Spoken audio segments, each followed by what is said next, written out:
Anyways, I want to start off this morning by talking about a man. You could hear his boots before you saw him. Not a hurried kind of stomping, not a lazy shuffle. Just that steady, unbroken rhythm of a man in no rush who knew exactly where he belonged on a Sunday morning. Outside the old church bell gave its slow, solemn toll, very much like ours. Kind of reminds you from an early century. Inside the church, the scent of worn hymnals and polished wood greeted the man. The building breathed the same quiet welcome they had for the last several generations.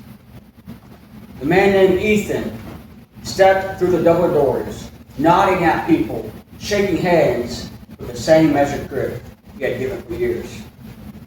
He walked down the aisle, not all the way down, not too close to the back, maybe the second or third pew near the rear.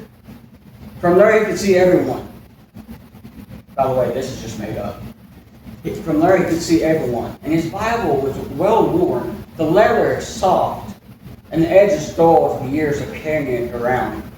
Sometimes he opened it, sometimes not. Sometimes he sang from the hymnal, sometimes his lips barely moved. But always, he was there. Folks could tell you exactly when he was baptized. They had seen him stand at the front, sign the roll, bow his head in prayer.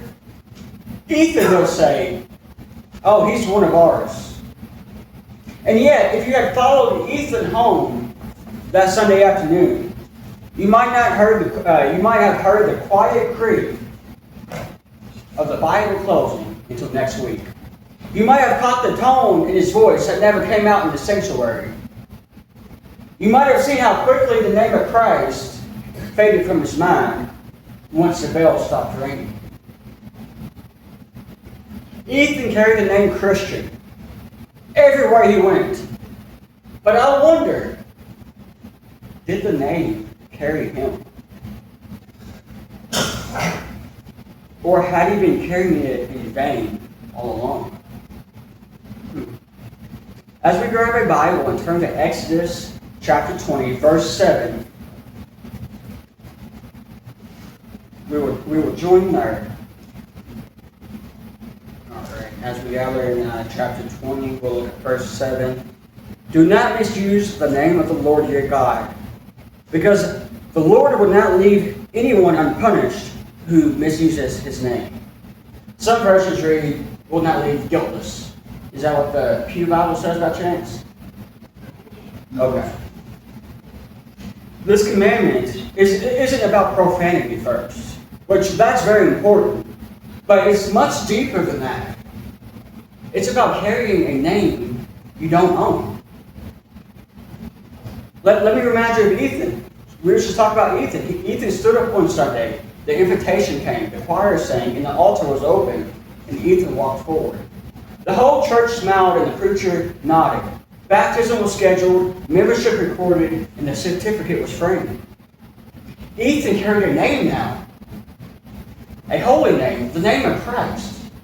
But here's the truth. Ethan didn't yet understand what carrying that name truly meant. So that's why we have to study this verse. You shall not take the name of the Lord your God in vain. The first thing I would like to know is the Hebrew word take, nasa. It is to bury, to lift, and to carry up. To take is to bear something, to carry it. There's also different meanings for that, but in this sense, that's what it means. And this commandment isn't at first about what you say with your mouth, but what about you carry in your life? God said to Israel, you bear my name, you are my covenant people, you walk before the nations as my representatives. And just like Israel stood in the nations, in front of the nations, the church stands in front of the world today. And the warning, don't make my name worthless by how you live, is the warning. And in matters. It matters because when you carry His name, you carry responsibility. Your life is a letter. A letter that the world reads every day. They watch your love, your anger, your words, your actions. And from that, they decide who God really is. We have to stop and realize, you are the only Bible that some people will ever open. You, as a representative of Christ, if you represent Him well, they will turn to the Bible. If you do not, why should they? You are the only Bible some people will ever open. We have to ask, what does your life say about the God whose name you bear? But here's where we trip up. We look around and say, I don't cuss, I'm good. I don't take the Lord's name in vain, I'm good. We say, I'm baptized, I'm a member, I'm safe. But God sees deeper. His eyes burning through the layers we build up, piercing, fiery, searching the deepest wells of your heart. He sees, and He knows. Not just your words, but your motives. Your hidden corners and your quiet compromises. He sees whether you carry His name with honor or if you carry it with vain. And here's the dirty little thing our heads do. We justify. We build a ledger in our mind. One prayer here, one offering here, a Sunday morning on the books, and we tell ourselves that covers the rest. There's a name for that. It's called moral licensing. It's where we do a small good and we give ourselves permission for small wrongs. Let me give you an example. I attended church today, so if I get a little frustrated and lash out at the waitress, that's okay. No, that is moral licensing. We say a prayer here and attend the service later, and later we use some good things to justify why you're doing what you should. We all do it, myself included. We perform religious actions and then outsource the cost of surrender. The ledger quiets the conscience. It makes us comfortable. It keeps the heart from waking up. Our hearts whisper, I'm fine, while the Spirit whispers, come alive. This cognitive dance we do in our minds keeps us comfortable, yet distant from the fire that God calls us to. The question isn't just, do you carry His name? It's, does His name carry you? That's the difference between an empty title and a living testimony. Picture this. You're on a team, a real team, your favorite sports team, with uniforms, with practices, with tough games. You're not just a fan, you're not just a jersey wearer, you're a player on your favorite team. But you choose to sit on the bench, watching every game while refusing to play. You love the uniform, you love the crowds, but you refuse to take the field. You carry the name of the team, but you refuse to take part of the team. It's like someone who carries the name of Christ. They love the jersey, they love the applause, but they are the bench warmer who refuses to get on the field. They nod at the playbook. They refuse to practice that costs them the pride. And they carry the uniform, but not the commitment. The burning question for every one of us today, every one of us, is, are you carrying His name, or is His name carrying you? Are you wearing the name like a costume, or living the name like a calling? And this is only the beginning. Because the longer Ethan carries the name without carrying the life, the heavier that name becomes. Until one day the world starts to see the difference between the name on his lips and the life in his hands. But carrying His name isn't just about appearance. It's about what's in your heart. The reality behind the mask. So let's dig deeper into what it really means to take his name in vain before a watching world. That's the second thing I want to point out. Taking his name is the deadly weight of vanity. Verse 7 isn't just a warning about careless words. It's a command against carrying God's name empty, hollow, in vain. Listen carefully. You shall not take the name of the Lord your God in vain. Or shav. The word shav, it means vanity. Emptiness, worthlessness. It's not just about what comes out of your mouth, it's about what's inside of your heart. The dead weight of a hollow faith. The shallow echo of a worship without power. Why does this even matter? Because God's name is not a trinket to be tossed around. His name is holy. It's a blazing fire, a consuming fire that cleanses, that burns, and that purifies. His name is a fountain, a living fountain that refreshes dry souls. To take his name in vain is to drag that fire through the mud, to turn that fountain to dust. Here, Ezekiel 36, verses 20 to 23. God's people profaned his name, not by cursing with their mouths, but by living lives that made the nation scoff.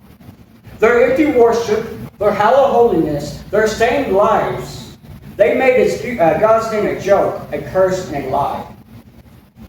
And Jesus, in John 17 himself, praised this, sanctify them in the truth, that the world may believe. But what happens when the world sees a name carried in vanity? When the church's worship sounds loud but falls flat?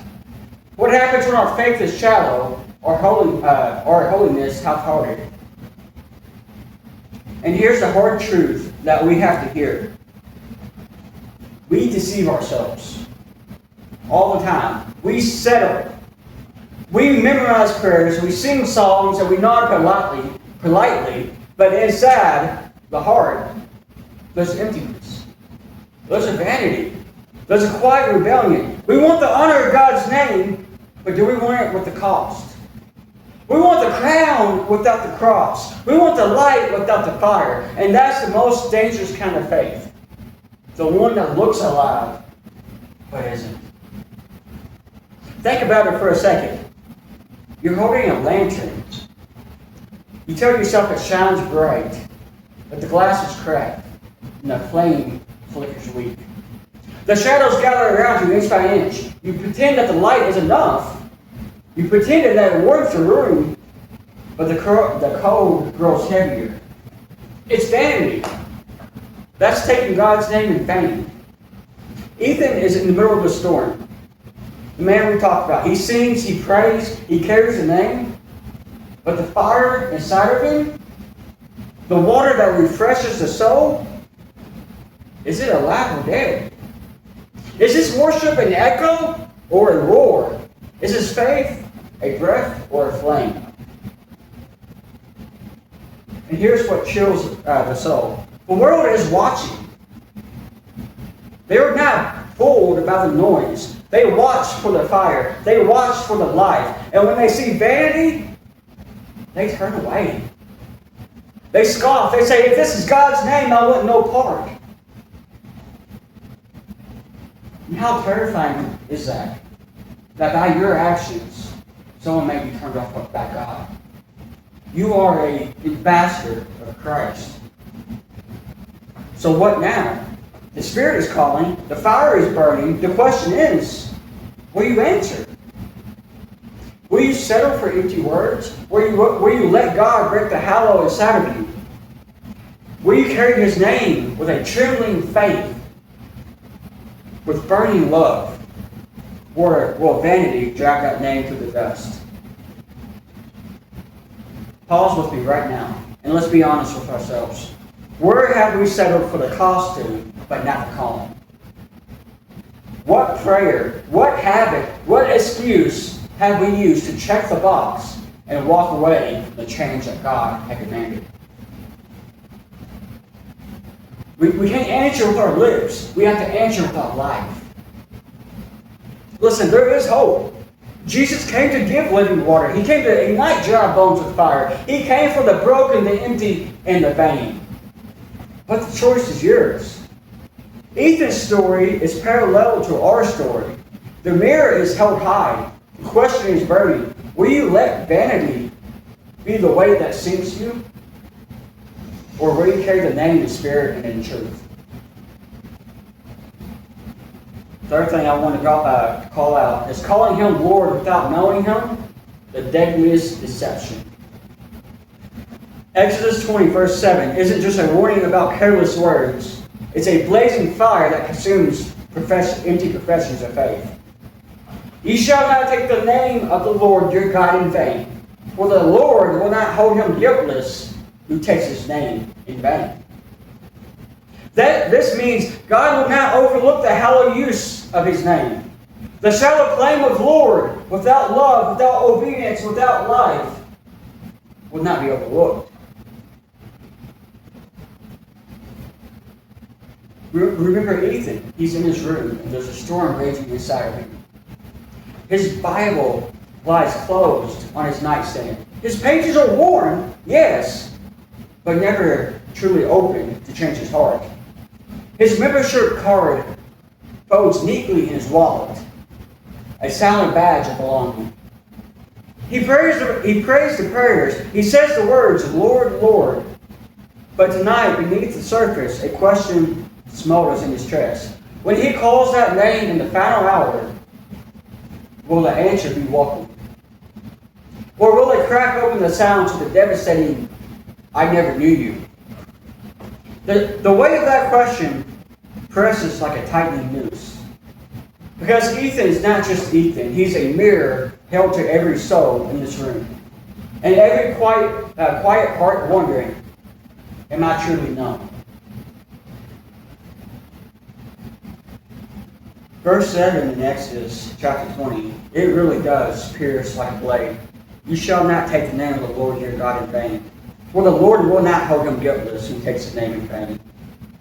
That phrase, will not hold him guiltless, is God's solemn judgment. A warning that empty use of His name has eternal consequences. This isn't about careless speech only. It's about claiming the name of God without the power of His presence. Jesus makes this terrifyingly clear in Matthew 7, verses 21 to 23.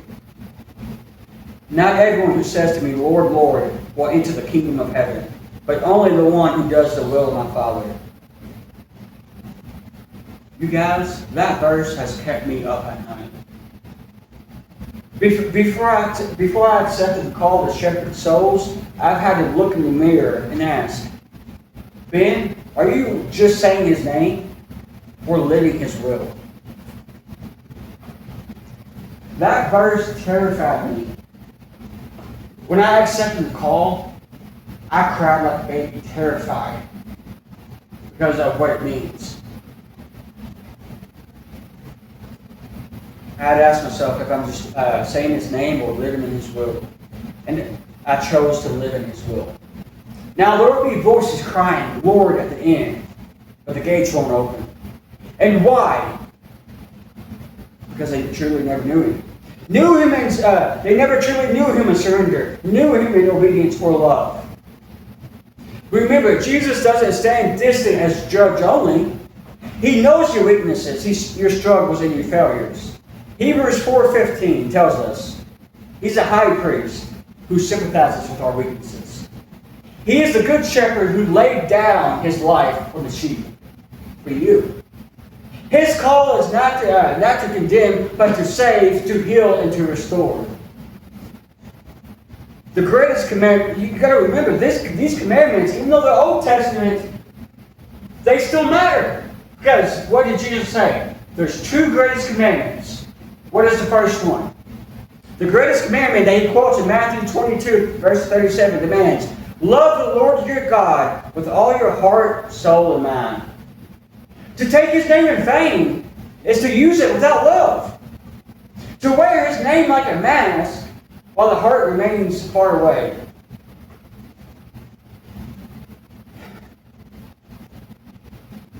Listen closer to this. Many of us live in a fog of self-deception. We think the name on our lips mean that we belong.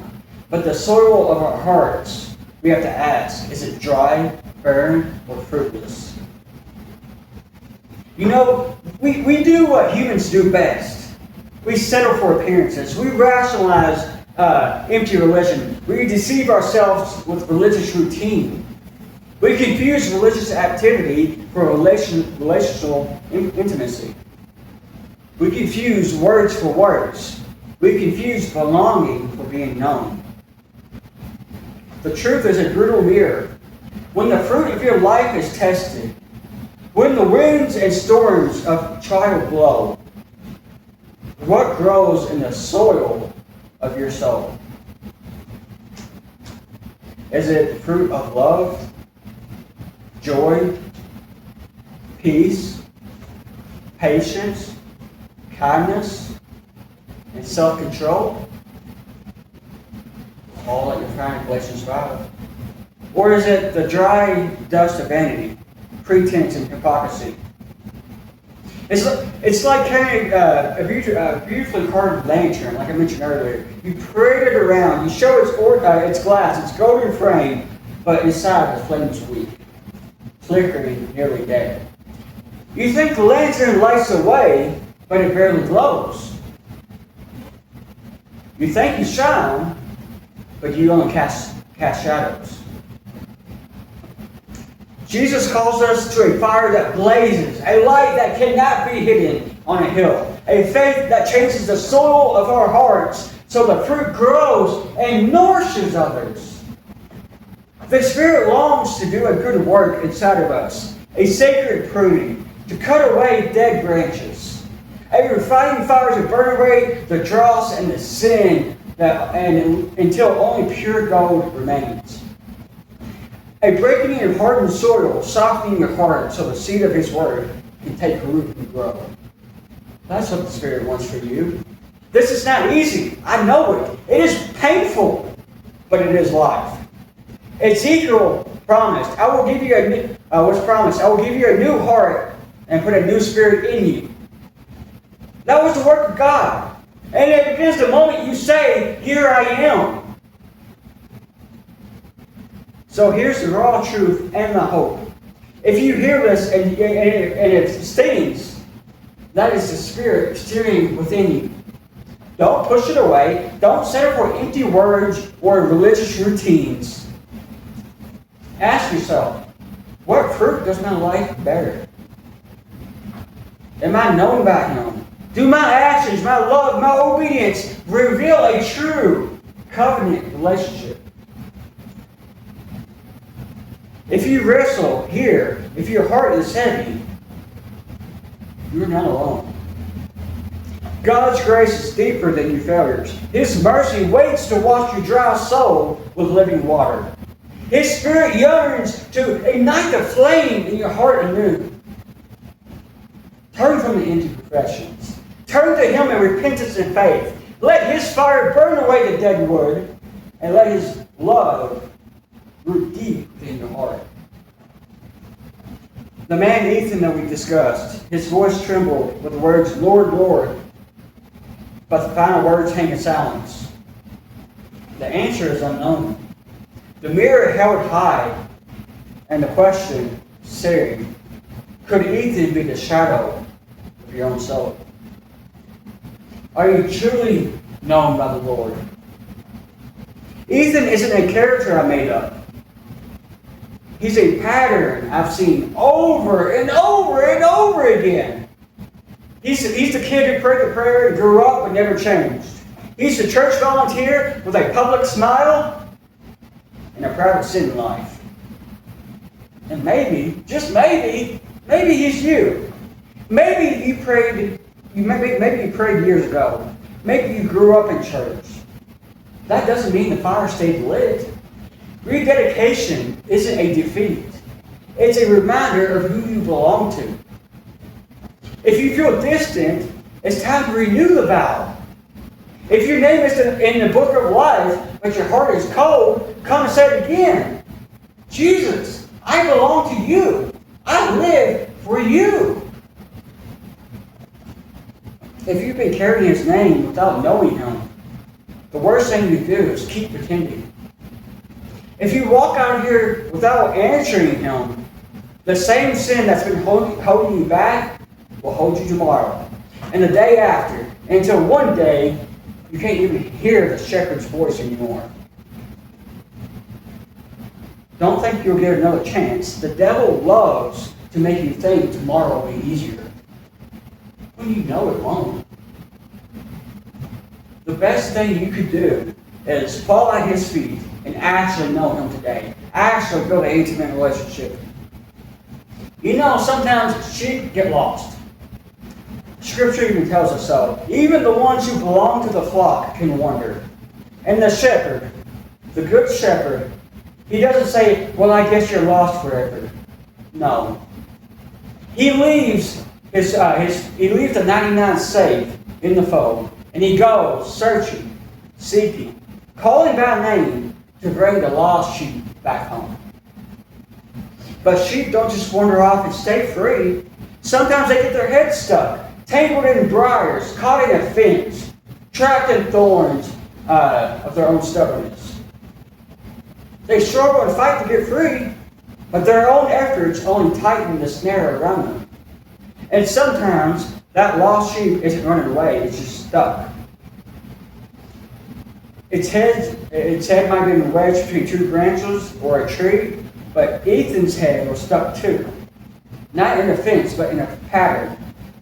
He knew the name, he sang the songs, but he was entangled in the thorns of a faith he never lived. And maybe today, you know exactly how that feels. Maybe some of you are there, stuck between who you pretend to be and who you really are. Caught between the sin you hate and the sin you won't let go. And when the shepherd comes, he doesn't stand back with folded arms. He reaches with hands scarred from the nails that bought you. And this morning, those hands are reaching for you still. And here's the truth. We're a lot like those sheep. We are caught, trapped, tangled in sin and self-deception we don't even fully acknowledge. Our hands, the very hands that should serve and love, are often the same hands that hold on to pride, anger, lies, and half-truths. So before we come back to the shepherd, we've got to look at those hands. I invite you, please, look at your hands with me. Our hands, the hands that made God to help, to heal, and to bless. These, the hands in front of you, are the hands that folded over prayers, and they're the same hands that tighten the fist at home. These are the hands that pass the plate, and the same hands that pass the lie. These hands may be clean in public, but in private, do they hold grudges, secret pleasures, hidden sins, small acts of selfishness that stitch you back into the snare? If those hands that you have were stretched out to Jesus right now, could you open them and say, take them, fix them, and use them for your glory? If those hands are stretched out to Jesus right now before you, would you be honest enough to say, here I am, Lord, broken, I need you? The good news is this. Jesus doesn't want you to stay stuck. He is the great physician, able to heal your wounded heart and worn out hands. No matter how tangled, no matter how lost, He promises to lead you back to life and freedom. It's not about your strength, but about His grace. Jesus didn't come for the perfect. He came for the broken, the lost, the pretenders, the ones very much like Ethan. His arms are wide open, and He's waiting, not with condemnation, but with mercy. Right now, He's calling your name, not to shame you, but to save you from yourself, to bring you from pretending to belonging, from death to life, from fear to freedom. The question becomes, will you answer? Will you lay down the mask? Will you stop pretending like you don't need help? Will you step into His grace and say, Jesus, I want to know you. I want to know you better than anybody else. I want to be known by you. I want to feel your presence in my presence. I want to feel your hand in my hand. I want you to walk with me as I walk. Because I can't do it alone. There's no greater moment than this. There's no greater decision than this. You can walk away pretending one more day. Or you can fall at His feet and rise a new creation. This is more than a decision. It's a beginning. It's a rededication. If you need help, don't just stand and go back to the same old pattern. Take one step. Find somebody to pray with. Seek help. And don't leave alone as you came. Start the hard thing. It's how God makes a new heart. Right here, right now, the invitation is open. The Spirit is moving. Don't harden your heart. The choice is yours to let the chains break, let the mercy fall, and let the mercy wash you clean. I invite you to stand as you are, broken and needing of help.